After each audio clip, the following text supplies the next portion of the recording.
راستہ بند ہے۔ مصطفیٰ کریم۔ پنجنی پر سورج کا سونا برس رہا تھا۔ وہ راستے جو چیڑ کے درختوں اور چٹانوں کے درمیان سے گزرتے ہوئے اس گاؤں تک آتے تھے، جن پر گھنے درختوں کا ہمیشہ سایہ رہتا تھا، ان راستوں پر آج کچھ زیادہ ہی مسافر نظر آ رہے تھے۔ پیر واجد کی شادی کی خبر ان چند ننھے گاؤں میں پھیل گئی تھی جو وادی میں جنگ بندی لائن کے اس جانب تھے جدھر پاکستانی فوج تھی۔ ان گاؤں سے پیر کے مرید نہ صرف اس کی بیوی کو دیکھنے بلکہ اچھے کھانے کی امید میں بھی خانقاہ کی جانب آ رہے تھے۔ انہیں بلاوا نہیں گیا تھا، لیکن اس کی ضرورت بھی نہیں تھی۔ پیر کی خوشی میں شریک ہونے کا حق اس کے مریدوں کو تھا۔ وہ نذرانے میں گھی، دہی، انڈے کے ساتھ ادھر جا رہے تھے۔ وہ ہنستی اور مسکراتی عورتیں جو خانقاہ کے برآمدے میں شاداں کے گرد تھیں، ان سب کی نگاہ شاداں پر جمی تھی، جو سرخ دوپٹے اور اسی رنگ کے شلوار اور قمیض میں سر جھکائے اور شرمائی سی خاموش بیٹھی تھی۔ یہ ملبوس پنجینی کے مکھیا حسن داد کی بیوی نے اسے دیا تھا، اور شاداں کی کلائی میں چاندی کی جو چوڑیاں تھیں وہ اس کی ماں نے اسے پہنایا تھا۔ گاؤں کی عورتوں کو حیرت ضرور ہوئی کہ نوراں بیٹی کی شادی کرنے آئی لیکن ساتھ 2 نئے جوڑے بھی نہیں لائی، لیکن نوراں نے اطمینان سے جواب دے دیا تھا کہ اتنے دنوں کے بعد کسے امید تھی کہ پیر اب تک کنوارا ہی ہوگا۔ وہ تو خواب میں اسے پیر کے ماں باپ نظر آ گئے تھے، جنہوں نے اس کا پتہ بتایا اور اس کے پاس جانے کا حکم دیا، ورنہ وہ تو انتظار ہی کرتی رہ جاتی۔ ماں کے حکم سے شاداں نے سر جھکائے رکھا تھا اور اب اس کی گردن بھی دکھ رہی تھی۔ کبھی اس کی نگاہ اپنی ہتھیلیوں پر جاتی جو حنا سے سرخ تھی اور کبھی کلائی کی چوڑیوں پر۔ اسے ایک عجیب سی مسرت کا احساس ہونے لگتا۔ اگر نگاہ پیٹ کی جانب بھٹکتی تو وہ اچانک کانپ جاتی، ہاتھ پاؤں ٹھنڈے ہونے لگتے، لیکن ماں پاس تھی، چٹان کی طرح ایک سہارا، اور اس خیال سے اسے تقویت محسوس ہونے لگتی۔ اچانک وہ عورتیں جو شاداں کی گرد بیٹھی تھیں، ان کے منہ سے مترنم آبشار کی طرح گیت پھوٹ پڑا۔ گانے والیاں دلہن کے حسن کی تعریف کر رہی تھیں، ان کے چہرے پر خوشی کی تمتماہٹ تھی اور ان کی گردن کی رگیں نمایاں ہو گئی تھیں۔ جو جوان نہیں تھیں انہیں بھی اپنی جوانی، خواہشات، محبت اور امیدیں یاد آ رہی تھیں۔ ان کی شادی ان کی نگاہوں کے سامنے تھی جب ان کے ہاتھ مہندی سے سرخ تھے اور ان کے زلفوں میں چنبیلی کے تیل کی خوشبو تھی۔ مگن شاہ کچھ فاصلے سے سب کچھ بڑی مسرت سے دیکھ رہا تھا۔ ایک عجیب سا منظر تھا اس کے سامنے۔ اس کی نگاہیں بار بار شاداں پر جاتیں، اس کا سرخ لباس اور اس کا اس طرح سر جھکائے خاموش بیٹھے ہونا۔ دوسری عورتوں کی طرح وہ کیوں نہیں گا رہی تھی؟ گانے کا رسیلا پن اس کی روح میں بھی شادمانی بکھیر رہا تھا۔ اس کے سر پر فوجیوں والی ٹوپی تھی اور کسی فوجی کی دی ہوئی پھٹی خاکی قمیض اور اسی رنگ کی بوسیدہ پتلون۔ آخر اس سے رہا نہیں گیا۔ وہ جوش اور ولولہ جو عورتوں میں تھا امنگ بن کر اس پر بھی چھا گیا۔ اللہ اکبر کا نعرہ بے اختیار اس کے منہ سے بلند ہوا۔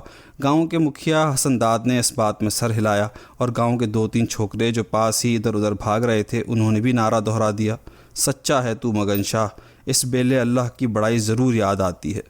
گاؤں کا مکھیا نیچی آواز میں بولا۔ مگن شاہ مسکرانے لگا۔ جو خوشی اسے تھی اس کا اظہار اس نے کر دیا تھا۔ کچھ دیر بعد گاؤں کا چوکیدار رحمو ایک لنگڑی بکری کے ساتھ پہنچا۔ بکری کے گلے میں ڈور بندھی تھی اور وہ اپنی سیاہ معصوم آنکھوں سے سبھوں کو تک رہی تھی۔ رحمو نے ڈور کو برآمدے کے ستون سے باندھ دیا۔ حسن داد کے چہرے پر ایک شرارت آمیز مسکراہٹ آ گئی۔ ارے اسے کس کے ریوڑ سے اٹھا لائے؟ رحمو کے چڑیا جیسے چہرے سے یاری ٹپکتی تھی، اس کی پیشانی پر بل پڑ گئے۔ اس نے اپنی گدلی داڑھی کو مٹھی میں دبایا جیسے اس پر اپنا غصہ نکال رہا ہو اور تھوکتے ہوئے جواب دیا، حسن داد، تیرے بھیجے میں پانی بھر گیا ہے۔ میں چور نہیں، گاؤں اور وہاں رہنے والوں کی جان و مال کی دیکھ بھال کرتا ہوں۔ ارے ویرا، میں تو مذاق کر رہا تھا۔ تو جانتا ہے ساری برادری میں تو ہی میرا لاڈلا ہے۔ میری بیوی کے تایا کا بیٹا جو ہوا، تجھے چھیڑنے کا حق ہے مجھے۔ رحمو ہنس دیا، بکری پر ایک نگاہ ڈال کر کہنے لگا، سمانی کے قصاب نے دیا ہے۔ ہمارے پیر نے اس کی بیٹی کو جب تعویذ دیا تو اسے اولاد ہوئی، وہ ممنون ہے۔ رحمو ذرا دیر کے لیے چپ ہوا اور چمکتی ہوئی نگاہوں سے تکتے ہوئے نیچی آواز میں حسن داد سے اس نے کہا، کسائی نے کہا ہے کہ میں اس کی گھوڑی کو اپنے شاندار گھوڑے سے جفت کراؤں۔ تیرا مقدر اچھا ہے، ایسا گھوڑا ملا کہ فجر ہونے سے پہلے تجھے پیٹھ پر بٹھا کر تیر کی طرح نکلتا ہے اور شام سے پہلے جہلم جا پہنچتا ہے۔ اچھے پیسے ملیں گے تجھے۔ حسن داد کچھ رشک سے بولا، یہ سب ہمارے پیر کی دعائیں ہیں، ورنہ فقیروں کو کون پوچھتا تھا۔ اللہ اس کی شادی کو برکت دے۔ لیکن رحمو، اس مبارک دن میں لنگڑی بکری کو ذبح کرنا ٹھیک نہیں لگتا۔ کیوں ٹھیک نہیں ہے؟ اللہ کے سامنے سب برابر ہیں۔ کیا میری اور تیری دعا قبول نہیں ہوتی؟ اور یہ مجذوب مگن شاہ کیا بزرگ نہیں ہے؟ رحمو مگن شاہ کی جانب اشارے کرتے ہوئے بولا، جو آہستہ آہستہ اپنا سر مستی میں ہلا رہا تھا اور جس کی نگاہیں بار بار شاداں پر جا رہی تھیں۔ مگن شاہ بزرگ نہیں ہے، وہ ہم جیسے سادہ انسانوں کی طرح ایک انسان ہے جو کچھ سمجھتا ہے اور کچھ نہیں۔ حسن داد کچھ جھجکتے ہوئے بولا۔ اسے اپنی باتوں پر یقین نہیں تھا۔ خدا کے راز کو کون سمجھ سکتا ہے؟ شاید مگن شاہ بزرگ ہی ہو۔ یہ خیال بھی اسے کبھی کبھی آیا تھا۔ رحمو نے کوئی جواب نہیں دیا۔ اپنی بات ختم کرنے کے بعد وہ حجرے کے اندر چلا گیا، جہاں سے کچھ دیر بعد واجد ایک تیز چھری لیے ہوئے رحمو کے ساتھ آہستہ آہستہ چلتا ہوا باہر آیا۔ سبھی سمجھ گئے کہ کیا ہونے والا ہے۔ عورتوں نے گانا بند کر دیا اور اپنے سروں پر آنچلوں کو کھینچ لیا۔ حسن داد نے بکری کی گردن سے ڈور کھولی اور اسے زمین پر پٹخ کر اپنے ٹخنوں سے دبایا اور اس کے جبڑے اور پیروں کو اپنے مضبوط ہاتھوں کی گرفت میں لے لیا۔ بکری زور سے منمنائی اور خود کو آزاد کرنے کی ناکام جدوجہد کی۔ واجد جھکا، اس نے بسم اللہ الرحمن الرحیم کہا اور بکری کی گردن پر چھری چلانے لگا۔ ساتھ ہی اس کے چہرے پر عجیب سی سختی آ گئی اور اس کے دانت بھج گئے۔ گرم خون کا تیز دھارا غل غل کرتا بکری کی گردن سے نکلا اور واجد کے ہاتھوں کو سرخ کر کے زمین پر بہہ نکلا۔ شاداں نے سہم کر آنکھیں بند کر لیں اور مگن شاہ کا چہرہ سفید پڑ گیا۔ جب نصف گردن کٹ گئی تو چھری کو پھینک کر واجد نے ہاتھ دھویا اور واپس حجرے کے اندر چلا گیا۔ بکری کی ٹانگیں کچھ دیر کے لیے تڑپیں، پھر وہ ساکت ہو گئیں۔ عورتوں نے زور زور سے گانا شروع کر دیا، جیسے کوئی المیہ ہو گیا تھا جسے وہ گانے کے شور اور ترنم میں گم کر دینا چاہتی تھیں۔ بچے ہنستے اور شور مچاتے ایک بار پھر ادھر ادھر بھاگنے لگے اور رحمو بکری کی کھال کو اس کے مردہ جسم سے الگ کرنے لگا۔ کسی نے چاول کی بوری کو اب تک کیوں نہیں کھولا ہے؟ ترشے ہوئے پیاز اور گھی کدھر ہے؟ کرنل صاحب اور رجمنٹ کے امام جلد یہاں پہنچنے والے ہیں۔ گاؤں کا مکھیا حسن داد جھنجھلایا ہوا بولا۔ اسے گمان ہو رہا تھا کہ وہ چپکے سے گوشت کا ٹکڑا نہیں لے جا سکے گا، چونکہ رحمو چوکنا ہو کر اپنا کام انجام دے رہا تھا۔ وہ گوشت کاٹ کر احتیاط سے اپنے پاس رکھ رہا تھا، کسی کو پاس پھٹکنے کی ہمت نہیں تھی۔ واجد نے اپنے حجرے کے دروازے کو نیم واہ رکھ چھوڑا تھا۔ حسن داد نے جو کچھ کہا اس نے سن لیا تھا۔ یہ جان کر کرنل صاحب شادی میں شریک ہوں گے اور رجمنٹ کا امام اس کا نکاح پڑھائے گا، اس کی خوشی کی انتہا نہیں رہی تھی۔ اس نے ارد گرد کوٹھری میں نگاہ دوڑائی۔ نگاہ دیوار میں بنے دو بڑے سوراخوں پر رک گئی۔ یہی وہ کھڑکیاں تھیں جن سے روشنی آتی تھی۔ دھوپ سے منور دن اور راتوں کو تاروں سے بھرا آسمان نظر آتا تھا، جہاں سے خدا کی خدائی نرم کرنیں بن کر اس پر برستیں اور اسے خوش کر دیتی تھیں۔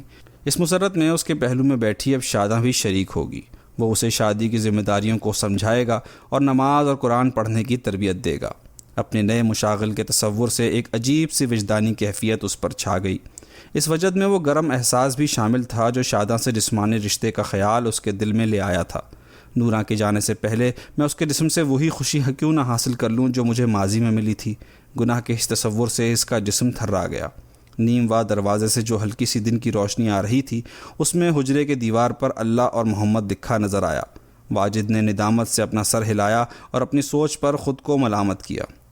لکڑی کی وہ کنگھی جو دیوار پر ٹھکے تختے پر رکھی تھی اور جس میں اس کے ٹوٹے بال الجھے تھے، اسے واجد نے اٹھا لیا اور آہستہ آہستہ اپنی زلفوں کو کنگھی کرنے لگا۔ پھر نرمی سے اپنی داڑھی پر ہاتھ پھیرنے لگا اور مونچھ کے جو بال بالائی لب پر جھکے تھے انہیں اس نے انگلی سے اوپر کیا اور دبا دیا۔ اس نے وہ کپڑے پہنے جسے نورا نے بڑی محنت سے دھو کر صاف کیا تھا۔ کپڑوں میں دھلنے کی وجہ سے نرمی اور تازگی تھی۔ واجد نے سر پر سبز پگڑی باندھی۔ اب وہ یقیناً بانکا دولہا لگ رہا تھا۔ واجد نے سوچا اور خود پسندی کے احساس سے مسکرا دیا۔ باہر سے چاول کو پیاز کے ساتھ گھی میں بھونے جانے کی خوشبو آئی۔ اللہ تیرا شکر ہے، ہر حال میں تیرا شکر ہے۔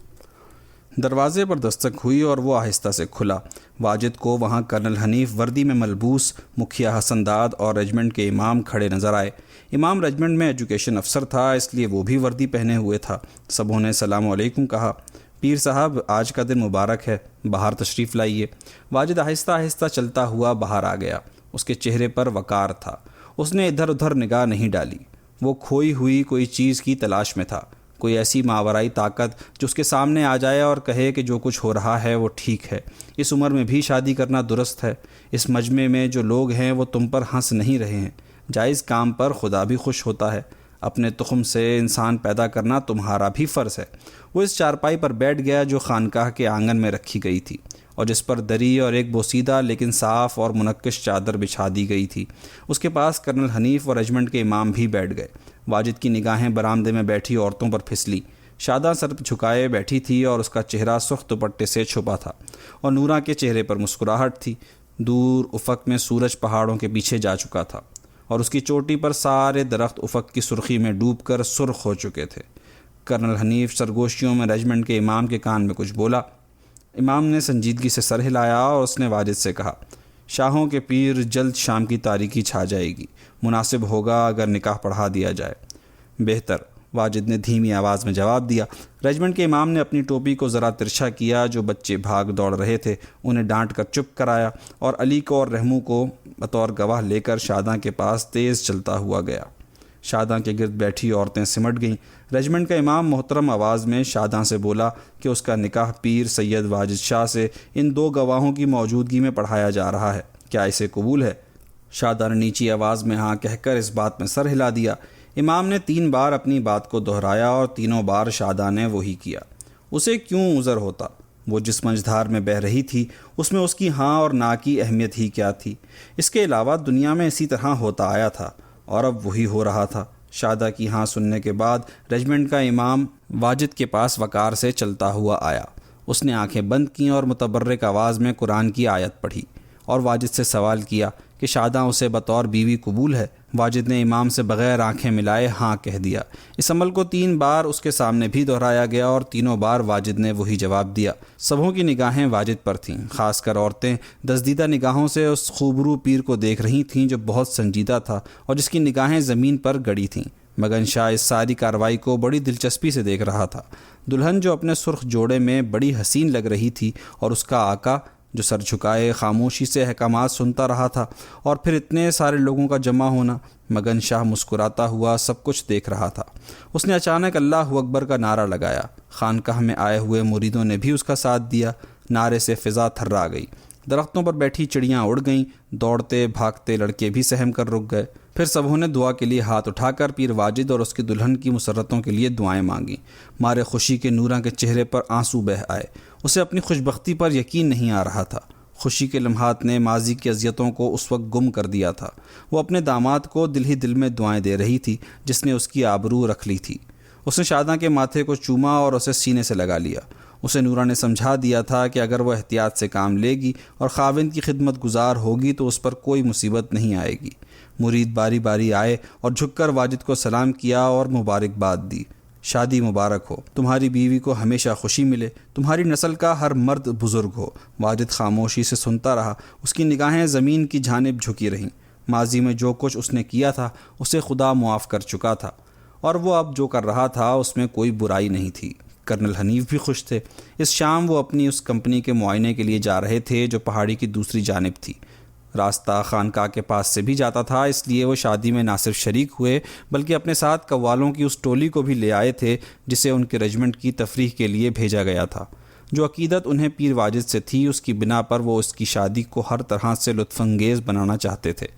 پیر صاحب دلی مبارکباد، دیر آیت درست آیت، یہ کہتے ہوئے کرنل حنیف نے گرم جوشی سے واجد کے ساتھ مصافحہ کیا۔ رجمنٹ کے امام نے بھی اپنے کرنل کی طرح مسرت کا اظہار کیا۔ مغرب کی نماز کا وقت ہو چکا تھا، تاریکی کی دھول ہر سو اڑ رہی تھی۔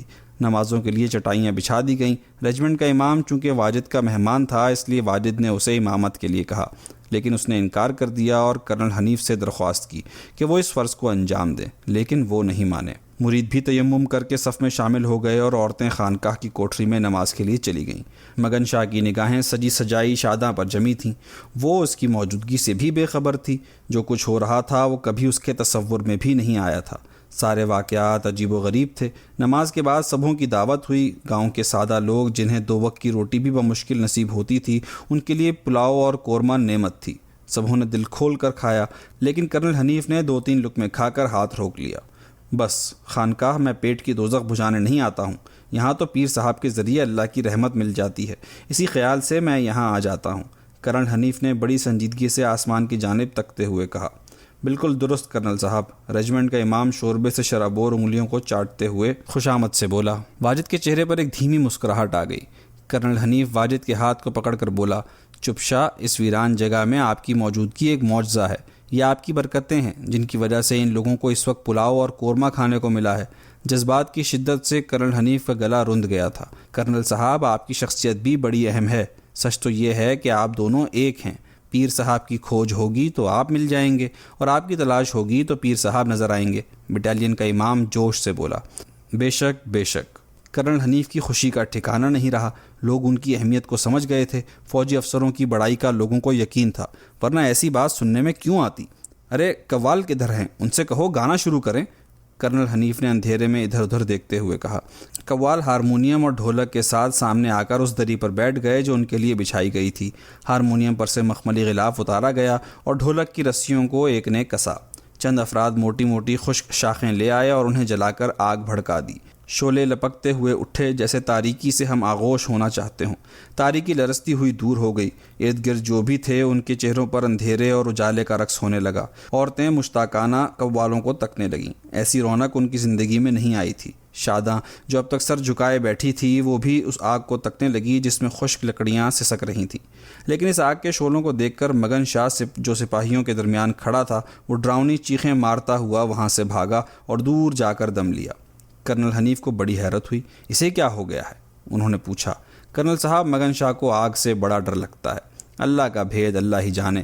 ہم سب کو شبہ ہے کہ یہ بھی ایک پیر و مرشد ہے اور ہم سب کو ہمارے گناہوں کی وجہ سے دوزخ کی آگ میں جلتا دیکھتا ہے۔ مکھیا حسن داد اپنے نیم گنجے سر کو ہلاتے ہوئے بولا۔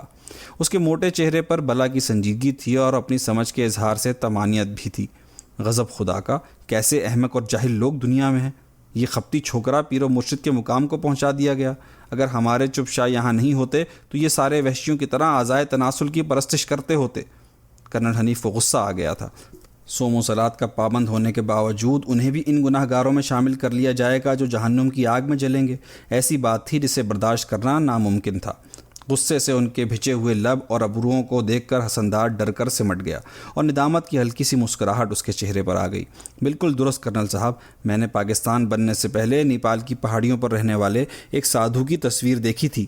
وہ اپنے اعضائے تناسل سے ایک بڑے سے پتھر کو باندھے کھڑا تھا اور عقیدت مند اس کے پاس احترام سے کھڑے تھے۔ ریجمنٹ کے امام نے بڑی سنجیدگی سے کرنل حنیف کی معلومات میں اضافہ کیا۔ سالے اس پتھر پر اپنا سر مارنے گئے ہوں گے، اسی لیے تو ہم نے پاکستان بنا لیا، ورنہ یہ الو کے پٹھے بھی اس پتھر کو آج بوسہ دیتے ہوتے۔ بھلا بتائیے صوبیدار صاحب، کیا پیر و مرشد بننا آسان ہے؟ دن رات خدا کی پرستش کرنی ہوتی ہے، نماز روزے اور تہجد کی پابندیاں الگ، پھر کرامات دکھانے پڑتے ہیں، تب کہیں فضیلت ملتی ہے اور پیر و مرشد کا رتبہ حاصل ہوتا ہے۔ کرنل حنیف کا غصہ کم ہونے میں نہیں آ رہا تھا۔ کرنل صاحب، آپ نے درست کہا۔ ارے بھائی تم لوگ چپ کیوں ہو؟ قوالی شروع کرو۔ ریجمنٹ کے امام نے قوالوں کو حکم دیا۔ جو ہی گانا شروع ہوا کرنل حنیف کا غصہ کم ہونے لگا اور اس میں اتنی کمی آ گئی کہ وہ آنکھیں بند کر کے قوالوں کی حمد و ثنا سننے لگے۔ جب ایک قوالی ختم ہوئی تو کرنل حنیف نے ایک لمبی سانس لے کر آنکھیں کھول دیں۔ کیا کیف و جذب چھا جاتا ہے، ایک ایسا نشہ آ جاتا ہے کہ کیا ہو رہا ہے اس کی خبر ہی نہیں ہوتی۔ بالکل درست کرنل صاحب، ہمارا سچا مذہب ایسا نشہ دیتا ہے کہ نہ کوئی تکلیف اور نہ کوئی رنجش اور نہ ہی کسی دکھ درد کی پرواہ ہوتی ہے، بس سامنے خدا ہوتا ہے اور اس کے سامنے مجبور انسان۔ صوبیدار صاحب، آپ نے میرے دل کی بات کہی۔ خیر، مجھے کمپنی کے ہیڈ کوارٹر اب جانا چاہیے۔ یہ کہتے ہوئے کرنل حنیف اٹھے اور واجد سے ہاتھ ملانے کے بعد اپنے تینوں سپاہیوں اور ریجمنٹ کے امام کے ساتھ روانہ ہو گئے۔ چند لمحوں کے لیے ان کے قدموں کی آواز آئی اور پھر گم ہو گئی۔ قوالوں نے پھر گانا شروع کر دیا۔ عشاء کی نماز کے وقت قوالی رکی، اس کے بعد پھر شروع ہو گئی۔ قوال بڑے جوش و خروش سے گا رہے تھے۔ خانقاہ میں گانا اور وہ بھی اتنی عورتوں کی موجودگی میں ان کے جذبات بھڑک اٹھے تھے۔ سارے قوال نوجوان تھے، ان کی آواز بلند سے بلندتر ہو رہی تھی۔ کبھی کبھی وہ چیختے محسوس ہوتے، خاص کر جب خدا اور رسول کا نام ان کی زبان پر آتا۔ ان کی گردن کی نسیں ابھر آئی تھیں اور ان کی آنکھوں کی سفیدی نمایاں ہو کر ڈراؤنی لگ رہی تھی۔ جب کسی لفظ پر زور دیتے تو ساتھ ہی وہ اپنے سر کو جھٹکتے اور ڈھولچی اتنے زور سے ڈھولک پر ہاتھ مارتا جیسے وہ اس کا بدترین دشمن تھا۔ قوالی دیر تک ہوتی رہی۔ وہ گاؤں والے جو دور سے آئے تھے وہ جا چکے تھے، اب صرف پنجنی کے رہنے والے رہ گئے تھے، جن کے لیے معرفت کے ایسے نغمے سننا ان کے پیر کی کراماتوں میں سے ایک تھا۔ رات خنک ہو گئی تھی۔ پہاڑی سے پرے کالا دیو پہاڑ ہیبت ناک لگ رہا تھا۔ اس کی چوٹی کے اوپر آسمان میں چاند زرد پتے کی طرح ٹنگا تھا۔ خشک پتے خاموش درختوں سے آہستہ آہستہ جھڑ رہے تھے۔ قوالیاں ختم ہو چکی تھیں اور قوالوں نے تھک کر اپنے پیروں کو پھیلا دیا تھا۔ الاؤ کی آگ بھی بجھ چکی تھی۔ کبھی کبھی مرد اور عورتوں کے ہجوم سے کسی کے کھانسنے یا کسی کے کچھ بولنے کی آواز آ جاتی۔ اچانک دور سے گولیوں کے چلنے کی آوازیں آئیں۔ آواز میں شدت تھی اور ایسا تسلسل جو باضابطہ جنگ کی ابتدا بھی ہو سکتا تھا۔ خانقاہ میں بھگدڑ مچ گئی۔ قوال اپنے ساز کو چھوڑ کر پنجنی کی جانب بھاگ کھڑے ہوئے۔ واجد اس قسم کی واردات کا عادی تھا۔ خانقاہ جنگ بندی لائن کے قریب تھی اور وہاں پر سے اکثر گولیوں کے چلنے کی آواز آتی تھی۔ پھر بھی اسے فکر ہوئی، عین ممکن تھا کہ گولہ باری بھی شروع ہو جاتی۔ کوٹری کے اندر جاؤ، اس نے نوراں اور شادہ کو حکم دیا۔ ماں بیٹی برآمدے میں ایک دوسرے سے چمٹی مارے خوف کے گڑ گڑا رہی تھیں۔ مگن شاہ، مگن شاہ! واجد نے زور سے آواز دی اور اپنے حجرے کی جانب دوڑا۔ خوف اور گھبراہٹ کی وجہ سے وہ جوتا پہننا بھول گیا۔ اس کا پیر بجھے ہوئے الاؤ پر پڑا جہاں راکھ کے نیچے اب بھی آگ سلگ رہی تھی۔ درد بھری چیخ اس کے منہ سے نکلی اور اپنے داہنے پیر کو پکڑ کر وہ زور زور سے کرراہنے لگا۔ گولیوں کا چلنا اس طرح اچانک بند ہو گیا جس طرح اچانک ان کی ابتدا ہوئی تھی۔ نوراں اور شاداں واجد کا کرراہنا سن کر کوٹری سے باہر نکل آئیں۔ دونوں ابھی تک سہمی ہوئی تھیں۔ واجد کو اس حالت میں دیکھ کر ان کے خوف میں اضافہ ہو گیا۔ کیا ہوا شاہ جی؟ نوراں نے قریب آ کر واجد سے پوچھا۔ میرا پیر جل گیا ہے، میرا ایک پیر پر کھڑا ہونا مشکل ہو رہا ہے، اللہ تو نے مجھے کیوں سزا دی ہے؟ اس کی آواز میں اذیت تھی۔ شاداں تو شاہ جی کا دوسرا بازو پکڑ، نوراں واجد کا ایک بازو پکڑتے ہوئے بولی۔ میں ایک پیر پر نہیں چل سکتا، مجھے اٹھا کر لے جانا ہوگا۔ او خدایا، مگن شاہ کو بلاؤ۔ درد کی شدت سے بھچے ہوئے دانتوں کے درمیان سے واجد کی آواز آئی۔ مگن شاہ، نوراں تاریکی میں اسے تلاش کرتی ہوئی پکاری۔ مگن شاہ اندھیرے میں کسی جانب سے آہستہ آہستہ چلتا ہوا آ گیا۔ بے وقوف جانور، اس طرح کیوں کھڑا ہے؟ اپنے مالک کو اٹھا کر حجرے میں لے چل، نوراں نے غصے سے حکم دیا۔ اس پر غصہ مت کرو، وہ ناسمجھ ہے، اللہ مدد کر۔ واجد کے منہ سے سسکیاں نکل گئیں۔ اس نے انگلیوں سے اپنے سینے کو ٹھوکا دیا اور پھر مگن شاہ کی پیٹھ کو تھپتھپایا۔ مگن شاہ واجد کا اندیہ سمجھ گیا۔ اس نے واجد کو اپنی پیٹھ پر اٹھایا اور اسے حجرے میں لا کر اس کے بستر پر اسے لٹا دیا۔ نوراں لالٹین لے آئی اور اس کی روشنی میں واجد کے جلے ہوئے پیر کو تکا۔ نوراں کے منہ سے ہلکی سی چیخ نکل گئی۔ واجد کا تلوا کچے گوشت کی طرح سرخ ہو رہا تھا، اس پر پھپولے اٹھ آئے تھے۔ شاداں کی آنکھوں میں بھی آنسو آ گئے۔ ٹھنڈے پانی کو میرے پیر پر ڈالو، یہ دوزخ کی آگ کی طرح جل رہا ہے، درد کی وجہ سے اپنے سر کو ہلاتا ہوا واجد بولا۔ شاداں پھرتی سے ایک بڑے سے برتن میں ٹھنڈا پانی لے آئی اور واجد نے اس میں اپنا پیر ڈال دیا۔ پانی کی خنکی سے کچھ آرام ہوا، پیر کی جلن بدستور تھی لیکن ایک ٹھنڈی سی لہر وہاں اٹھنے لگی تھی۔ واجد نے اپنے پیر کو پانی میں آہستہ آہستہ ہلایا۔ ذرا سا آرام جو اسے ملا اس کی وجہ سے اسے کچھ ہوش آیا۔ ذرا آرام آ گیا ہے، وہ سرگوشیوں میں بولا۔ ایک مدت سے نہ وہ بیمار ہوا تھا اور نہ ہی کسی حادثے کا شکار ہوا تھا۔ ان سے تکلیف کیسی ہوتی ہے وہ نہیں جانتا تھا، لیکن ایک مبارک دن میں ایسی اذیت کا اسے ہونا ایک عجیب اور نہ سمجھ میں آنے والا واقعہ تھا۔ نہ یقینی میں اس کا سر آہستہ آہستہ ہلا۔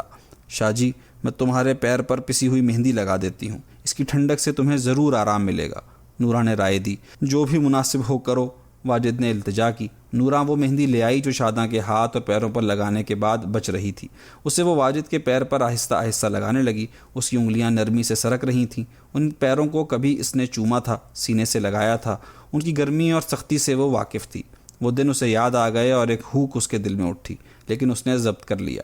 اپنے خاوند کو اس حال میں دیکھ کر شاداں کی شرم و حیا غائب ہو چکی تھی۔ وہ یہ بھی بھول گئی تھی کہ اس کے سر پر سے دوپٹہ سرک کر اس کے شانے پر آ گیا ہے اور مگن شاہ بڑی محویت سے نوراں کی سبک انگلیوں کو اپنے آقا کے پیروں پر سرکتے دیکھ رہا تھا۔ خدایا مدد کر، مجھے ہمت دے، واجد زیر لب گڑ گڑایا۔ ہم اپنی بری قسمت لے کر آئے اور اس کا سایہ تم پر بھی پڑ گیا شاہ جی، نوراں زیر لب غمگین آواز میں رک رک کر بولی۔ کون جانتا ہے کہ کل کیا ہونے والا ہے، لیکن مجھے اکثر خیال آیا تھا کہ شاید میں تجھ سے کبھی ضرور ملوں گا، واجد نے نیچی آواز میں جواب دیا۔ نوراں نے دزدیدہ نگاہوں سے پلٹ کر شاداں کی جانب دیکھا، لیکن وہ اپنے خاوند کی حالت زار سے اتنی خوفزدہ اور فکر مند ہو گئی تھی کہ وہ واجد کے الفاظ کی اہمیت نہیں سمجھ پائی۔ واجد نے اسے تکا، ایک ہلکی سی مسکراہٹ اس کے لبوں پر آ گئی۔ شاداں نے اپنے آنچل سے اپنے نصف چہرے کو چھپا لیا۔ دیکھ ٹبر، اس شادی کے ساتھ کیسی نامبارک ثابت ہوئی، اب تجھے اپنے شوہر کو ڈھو کر ادھر ادھر لے کر جانا پڑے گا، واجد کے لہجے میں ذرا تمسخر تھا۔ واجد کی بات سن کر ماں اور بیٹی کا جی ذرا ہلکا ہوا، ان کی ہمت بندھی۔ شاہ جی، گولیوں کے چلنے کی آواز بند ہو گئی ہے، کیا اب بھی جنگ کا خطرہ ہے؟ نوراں نے پوچھا۔ نہیں، ہندوستانی اور پاکستانی فوجوں کے درمیان اکثر ایسی جھڑپیں ہوتی رہتی ہیں، کسی کی جان نہیں جاتی، سچ تو یہ ہے کہ کوئی زخمی بھی نہیں ہوتا، واجد نے اطمینان دلا دیا۔ اللہ سب کا رکھوالا ہے، نوراں بولی اور مگن شاہ کو ہلکا سا دھکا دے کر باہر جانے کے لیے کہا، پھر خود بھی اس کے پیچھے حجرے کے دروازے کو بند کرتی ہوئی باہر چلی گئی۔ لالٹین کی پھیکی روشنی میں شاداں کچھ گھبرائی ہوئی کھڑی رہی۔ اس نے مارے شرم کے اپنے چہرے کو دوسری جانب کر لیا تھا۔ واجد کو اس کے لیے اپنے دل میں گداز سا محسوس ہوا اور اس خیال سے مسرت ہوئی کہ کوئی فرد اب ایسا ہے جسے اپنا کہنے میں اسے جھجک نہیں ہوگی۔ بیٹھ جا شاداں، واجد کی بھاری آواز گونجی۔ وہ جھجکتی ہوئی واجد کے پائنتی میں چارپائی کے کنارے پر بیٹھ گئی۔ قریب آ، شاداں اس کے پاس سرک گئی۔ کیا تو نے پہلے کبھی میرے بارے میں کچھ سنا تھا؟ واجد نے اس کا ہاتھ پکڑ لیا تھا جو مارے خوف کے سرد ہو رہا تھا۔ شاداں نے اس بات میں سر ہلایا۔ واجد کے ہاتھ کے کھردرے پن پر اسے حیرت ہو رہی تھی۔ کیا سنا تھا تو نے؟ یاد نہیں، شاداں دھیمے سے بولی۔ اس کا سر جھکا تھا اور اس کی پشت واجد کی جانب تھی۔ یاد کر، واجد نے مسکراتے ہوئے حکم دیا۔ تم بڑے پیر ہو کیا سچ مچ؟ شاداں نے اپنے سر کو دوبارہ اس بات میں ہلایا اور سر کو ذرا سا موڑ کر اپنے خاوند کو دیکھنے کی کوشش کی۔ دوپٹہ اب تک اس کے چہرے پر پڑا تھا، جس کی وجہ سے وہ اپنے خاوند کو ٹھیک طرح نہیں دیکھ سکی۔ پیر کیا کرتے ہیں؟ اچھا کام کرتے ہیں۔ اور کیا کرتے ہیں؟ شاداں کو چھیڑنے میں واجد کو مزہ آ رہا تھا۔ وہ سرک کر اس کے قریب ہو گیا۔ اسے شاداں کے جسم کی گرمی محسوس ہوئی۔ واجد نے اس کے ہاتھ کو دبا کر اپنے سوال کو دہرا دیا۔ شاداں کی سمجھ میں نہیں آیا کہ کیا جواب دے۔ مارے خوف کے وہ پسینہ پسینہ ہو گئی۔ وہ اکثر سوچتی تھی کہ اتنے سارے لوگ کیوں اس شخص کے پاس آتے ہیں جو اب اس کا شوہر تھا۔ انہیں اس کے پاس سے کیا ملتا ہے؟ لوگ خالی ہاتھ آتے ہیں اور اسی طرح چلے جاتے ہیں، پھر بھی ان کا بار بار آنا کیوں ہوتا ہے؟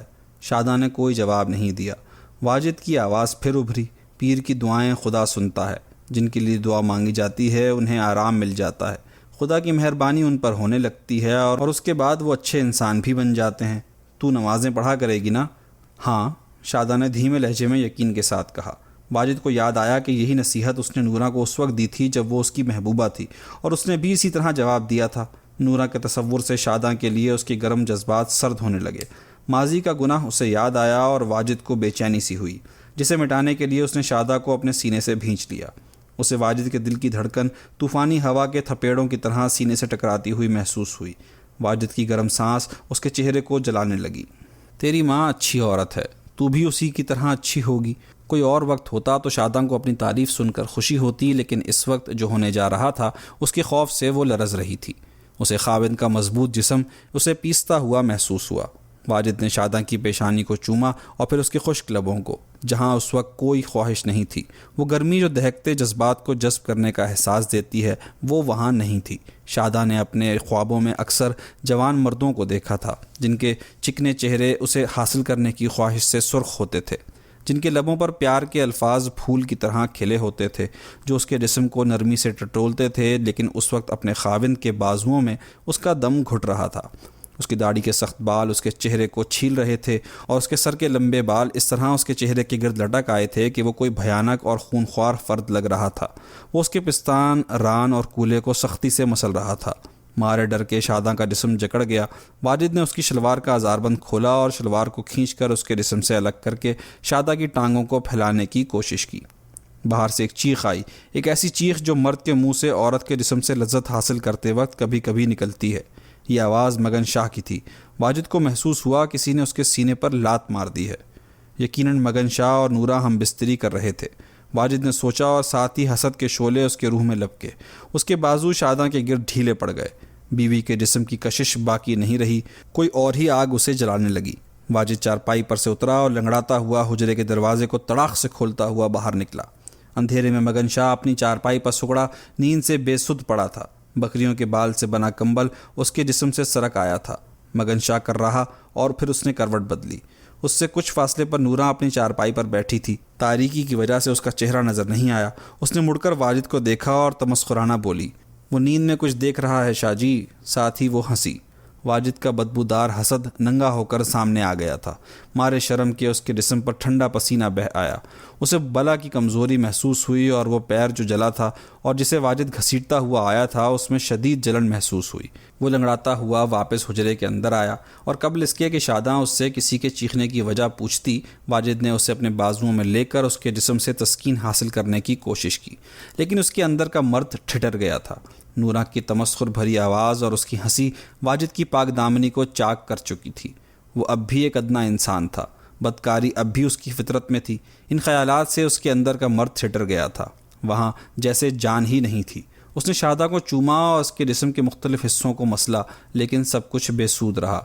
تنفر کے احساس سے شاداں نے دانت بھینچ لیے۔ دور ہٹ، تجھ میں وہ خوبی ہی نہیں۔ اف میرا پیر، کیسی جلن ہو رہی ہے، میرا خدا غصے میں ہے۔ واجد نے بڑبڑاتے ہوئے شاداں کو دھکا دے کر خود سے جدا کر دیا۔ دوسرے دن واجد شدید بخار کی حالت میں تھا۔ وہ ساری آیتیں جو اسے یاد تھیں ان کا اس نے ورد کیا، لیکن نہ اس کا بخار کم ہوا اور نہ ہی پیر کے درد اور جلن میں کمی ہوئی، دونوں میں اضافہ ہی ہوتا چلا گیا۔ نورہ بار بار حجرے کے اندر واجد کو دلاسا دینے کے لیے آتی۔ شاداں نے واجد کو ہاتھ منہ دھونے میں مدد کی، اس کے لیے ناشتہ بنا کر لائی۔ ہر لمحہ اسے احساس ہو رہا تھا کہ اس کے خاوند کو جو کچھ ہو رہا ہے اس کی ذمہ دار وہ ہے۔ اس کے بعد جو دن آیا وہ واجد کے لیے شدید مصیبت کا دن تھا۔ وہ سمجھ گیا کہ اس پر بڑی افتاد پڑی ہے۔ ایک آگ اس کے سارے جسم کو جلا رہی تھی اور گھٹنے سے نیچے اس کی ٹانگ سوجی ہوئی تھی اور اس کے سرخ تلوے پر پھپولے ابھر آئے تھے۔ اسے محسوس ہو رہا تھا جیسے وہاں کی جلد پھٹ جائے گی۔ اب بٹالین کا ڈاکٹر ہی اس کا علاج کر سکتا تھا۔ اس نے گاؤں کے مکھیا حسن داد کو بلا بھیجا۔ وہ جب آیا تو اس نے دیکھا کہ واجد کی آنکھیں بند تھیں، اس کے خشک ہونٹوں پر پپڑیاں جمی ہوئی تھیں اور وہ زور زور سے کر رہا تھا۔ واجد کو اس حال میں دیکھ کر مکھیا حسن داد بری طرح گھبرا گیا۔ یا خدا، ہمارے بادشاہ کو کیا ہو گیا ہے؟ اس نے کبھی تصور بھی نہیں کیا تھا کہ پیر واجد بھی عام انسانوں کی طرح کسی مرض سے محتاج اور بے بس ہو سکتا ہے۔ کر رہتے ہوئے واجد نے آنکھیں کھول دیں۔ وہ نڈھال ہو رہا تھا۔ کچھ دیر واجد خاموش رہا، پھر آہستہ سے بولا، دہائی دینے کی ضرورت نہیں ہے، خدا کا جو حکم تھا وہ ہو گیا۔ رجمنٹ کے ڈاکٹر صاحب کے پاس میں چل کر اور نہ ہی گھوڑے پر چڑھ کر جا سکتا ہوں۔ علاج کے لیے ان کے پاس جانا ضروری ہے۔ ہم اپنے بادشاہ کو اپنے کندھے پر اٹھا کر لے جائیں، اس سے بڑی خوش قسمتی ہماری اور کیا ہو سکتی ہے۔ میں ابھی رحمو اور دوسرے لوگوں کو بلا کر لاتا ہوں۔ یہ بولتا ہوا حسن داد حجرے سے باہر جانے کے لیے مڑا۔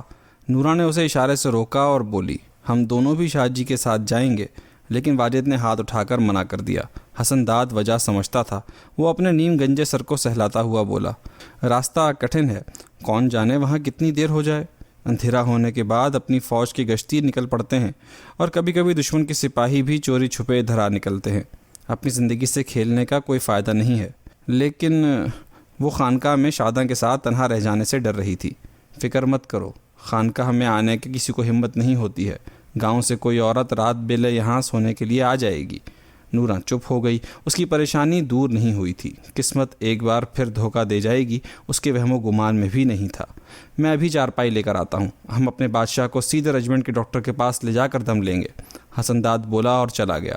جلد ہی وہ رحمو اور گاؤں کے چند اور افراد کے ساتھ آ گیا۔ جس چارپائی کو وہ لے کر آئے تھے اس پر ایک دری بچھی تھی، لیکن چارپائی پر تن و توش کے مالک واجد کو اٹھا کر کھڑی ڈھلان پر نیچے اترنا آسان نہیں تھا۔ کچھ دیر تک سبھی پیچ و تاب میں مبتلا رہے۔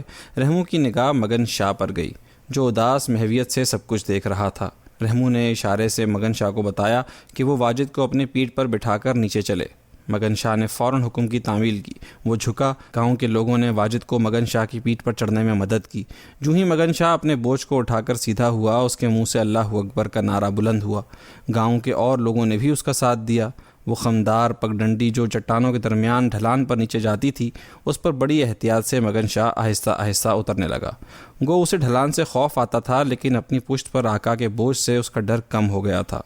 واجد نے مضبوطی سے مگن شاہ کو پکڑا ہوا تھا۔ جب کبھی اس کا زخمی پیر کسی چٹان سے ٹکراتا تو اس کی چیخ نکل جاتی۔ اس کی داڑھی کے سخت بال مگن شاہ کی گردن کو گدگدا رہے تھے۔ مگن شاہ مسکرایا، پھر ہنسی اس کے منہ سے پھوٹ پڑی۔ واجد کو غصہ آ گیا۔ اس نے مگن شاہ کے سر کے بال کو زور سے کھینچا۔ ذلیل کتے، تو میری اذیت پر ہنس رہا ہے؟ کتے کتے مگن شاہ درد سے کر رہا اور رک گیا۔ واجد نے اس کے سر کے بال کو پکڑ کر ایک دو بار مگن شاہ کے سر کو جھٹکا دیا۔ جن لوگوں کو چارپائی پر واجد کو اٹھا کر لے جانا تھا وہ نیچے اتر چکے تھے۔ مگن شاہ کو اس کی معصوم خطا پر جو سزا مل رہی تھی اسے وہ لوگ نہیں دیکھ سکے۔ مگن شاہ نے دوبارہ نیچے اترنا شروع کیا۔ واجد کی داڑھی اس کی گردن کو پھر گدگدانے لگی۔ مگن شاہ نے پھر کہا لگایا۔ واجد گھونسے اور تھپڑوں سے اسے مارنے لگا۔ مگن شاہ رو پڑا، لیکن مسلسل گدگدی کی وجہ سے اس کی ہنسی کم نہیں ہوئی۔ جب وہ اپنے بوجھ کے ساتھ نیچے پہنچا تو گاؤں والے اس کے چہرے پر آنسو اور ساتھ ہی مسکراہٹ دیکھ کر حیران رہ گئے۔ ان کی حیرانی اس لیے بھی کچھ زیادہ تھی چونکہ ان کا پیر درد کی شدت سے زور زور سے کر رہا تھا۔ جب واجد کو چارپائی پر لٹایا گیا تو اس کے جلے ہوئے پیر پر زرد اور کالے پھپھولوں کو دیکھ کر مگن شاہ بہت سنجیدہ ہو گیا۔ اس نے جھک کر واجد کے زخمی پیر کو چھوا۔ روکو اسے، واجد چیخا۔ مگن شاہ نے اپنا ہاتھ فوراً کھینچ لیا۔ ہمارے پیر کا اچھا حال نہیں ہے۔ مگن شاہ اپنے کرامات سے پیر کا درد کم کرنا چاہتا تھا۔ رحمو اپنی خوابیدہ سی آنکھوں کی پلکوں کو جھپکاتے ہوئے بولا، جلدی کرو، اندھیرا ہونے سے پہلے ہمیں لوٹ آنا ہے، ہم نادان لوگ ہیں۔ مگن شاہ ہنس رہا تھا اور رو بھی رہا تھا۔ ہم نہیں سمجھ سکتے، اللہ ہی سب جانتا ہے۔ مکھیا حسن داد نے سہمے ہوئے لہجے میں رائے زنی کی۔ گاؤں سے آئے ہوئے 4 آدمیوں نے چارپائی اٹھا لی اور بٹالین ہیڈ کوارٹر کی جانب روانہ ہو گئے۔ نورا اور شاداں جو اوپر پہاڑی پر کھڑی تھیں وہ زور زور سے بین کرنے لگیں۔ ان کا سہارا جا رہا تھا، وہ کب واپس آئے گا انہیں خبر نہیں تھی۔ بخار کی وجہ سے واجد کی جو حالت ہو رہی تھی اس کی وجہ سے ڈراؤنے خیالات اس کے ذہن میں آ رہے تھے۔ اسے موت سامنے کھڑی نظر آ رہی تھی، لیکن وہ مرنا نہیں چاہتا تھا۔ زندگی بہت قیمتی تھی، جو آرام اسے میسر تھا وہ اسے بہت عزیز تھا۔ اطراف کے لوگوں سے جو احترام اور عقیدت اسے ملتی تھی اور فوجی جس طرح اس کی قدر کرتے تھے ان سے اسے انتہائی آسودگی اور مسرت ملتی تھی۔ وہ ایک بادشاہ تھا جس کی مملکت کی سرحدیں دور تک پھیلی ہوئی تھیں۔ بخار کی شدت اس کے ذہن کو معاف کیے دے رہی تھی، کبھی اس پر بے ہوشی سی طاری ہو جاتی اور کبھی وہ ہوش میں آ جاتا۔ دھوپ کی گرمی اور چارپائی کے ہلنے کی وجہ سے اسے مسلسل اذیت ہو رہی تھی۔ اسے پیاس محسوس ہوئی، اس کی زبان جلی ہوئی لکڑی کی طرح خشک ہو رہی تھی۔ میں کہاں ہوں؟ واجد نے آنکھوں کی گرد چھائے دھند سے جھانکتے ہوئے کہا۔ وہ اسی سڑک پر تھا جسے مدت ہوئی اس نے مجاہدوں کے ساتھ مل کر تعمیر کیا تھا۔ اسے ٹوٹی پھوٹی ایک کوٹھری نظر آئی جس کے پاس سے سڑک مڑتی ہوئی تندر گاؤں کی جانب جاتی تھی۔ وہ پل اب پاس ہی ہوگا، واجد کی دھیمی آواز آئی اور وہ پھر بولا۔ میں پیاس سے مر رہا ہوں۔ جنہوں نے چارپائی اٹھائی ہوئی تھی انہوں نے اس کی آواز سن لی۔ وہ اس نالے کے پاس پہنچ چکے تھے جس میں شفاف پانی تیزی سے بہہ رہا تھا، اور نالے پر وہی پل تھا جس پر کچھ دن پہلے واجد اور مگن شاہ رکے تھے۔ چارپائی سمیت گاؤں والوں نیچے اتر گئے اور جب اسے نیچے رکھا تو پانی کو دیکھ کر واجد تڑپ اٹھا۔ پانی پانی! وہ بے تابانہ چیخا۔ اس کا بس چلتا تو وہ نالے میں کود کر پانی میں منہ ڈال دیتا، لیکن مارے نکہت کہ ایسا کرنا اس کے لیے ممکن نہیں تھا۔ جو لوگ اسے ڈھو کر لائے تھے وہ احمقوں کی طرح ایک دوسرے کا منہ تک رہے تھے۔ ان کے پاس کوئی ایسا برتن نہیں تھا جس میں پانی ڈال کر وہ واجد کو پلاتے۔ مگن شاہ اچانک نالے میں کودا اور اس نے وہی کرنا شروع کیا جو اپنی پیاس بجھانے کے لیے وہ جنگل میں کیا کرتا تھا۔ اس نے دونوں ہاتھ جوڑ کر پیالہ سا بنایا اور اس میں پانی بھر کر واجد کے جلتے منہ میں ڈالنے لگا۔ گاؤں والے جو پاس کھڑے تھے انہوں نے بھی وہی کرنا شروع کیا۔ واجد کی پیاس جلد ہی بجھ گئی۔ تیز جلتے ہوئے جسم کو ذرا سکون ملا۔ اس نے جسم کو ڈھیلا چھوڑ دیا اور آنکھیں بند کر لیں۔ اسے چیڑ کے درختوں سے آتی ان کی مخصوص بو محسوس ہوئی۔ اسے آنکھوں کے سامنے سے درختوں کی شاخیں دھند میں غائب ہوتی محسوس ہوئیں۔ بخار اس کے ہوش و حواس کو پھر معطل کرنے لگا تھا۔ دور پہاڑوں سے کسی کے پکارنے کی آواز آئی۔ کیا یہ سپاہی کی آواز ہے جو اپنے ساتھی کو خبردار کر رہا ہے؟ واجد نے اپنی آنکھیں پوری طرح کھول دیں۔ دھند میں جو کچھ اسے نظر آیا اسے شناخت کرنے کی اس نے کوشش کی۔ یہ لوگ کون ہیں جو مجھے گھیرے ہوئے ہیں؟ اور یہ موٹا شخص جس کی ٹھڈی پر ننھی سی داڑھی ہے اور جس کے منہ سے لعاب ٹپک رہا ہے، کیا یہ فوج کا کرنل ہے؟ السلام علیکم کرنل صاحب۔ واجد نے مگن شاہ کو سلام کیا۔ یہ گنگناہٹ کیسی ہے؟ کیا یہ نالے میں بہتے پانی کی صدا ہے یا نوراں گنگنا رہی ہے؟ اس کا چہرہ کتنا خوبصورت ہے۔ نہیں، یہ شاداں ہے، میری جوان پکی ہوئی رسدار بیوی۔ واجد ہذیان بک رہا تھا۔ گاؤں والے ابھی تک نالے میں کھڑے تھے۔ رحمو نے اپنے نیم خوابیدہ پلکیں جھپکائیں اور کچھ دیر سوچتے ہوئے بولا۔ ویرو، ہمارے چپشا مرنے والے ہیں۔ اگر یہ مر گئے تو ہم انہیں یہیں نالے کے کنارے گاڑ دیں گے۔ یہ جگہ اچھی اور ہوادار ہے، پھر مگن شاہ ہمارا پیر ہوگا۔ مکھیا حسن داد نے اپنا موٹا سر زور سے نفی میں ہلایا اور سبھوں کو مخاطب کر کے رائے زنی کی۔ ہرگز نہیں، مگن شاہ کو مکمل پیر بننے میں ابھی دیری ہے۔ مانتا ہوں کہ ابھی ہمارے چپشا کو جب وہ پیٹھ پر اٹھا کر لایا تھا تو اس کا دل میلا تھا اور ہنسی بھی اس کے منہ پر تھی، اور وہ جنگلوں میں معرفت ڈھونڈنے میں دن ڈھلے تک پھرتا رہتا ہے، لیکن وہ چمار کی اولاد ہے، وہ ہمارا پیر نہیں بن سکتا۔ اپنا جملہ مکمل کرنے کے بعد وہ واجد کے پاس جا کر اس کے ہاتھ کو پکڑ کر منتیں کرنے لگا۔ پیروں کے پیر، ہوش میں آ جاؤ، ہمیں یتیم مت چھوڑو۔ ریجمنٹ کا ہیڈ کوارٹر دور نہیں ہے، ہم وہاں جلد پہنچ جائیں گے۔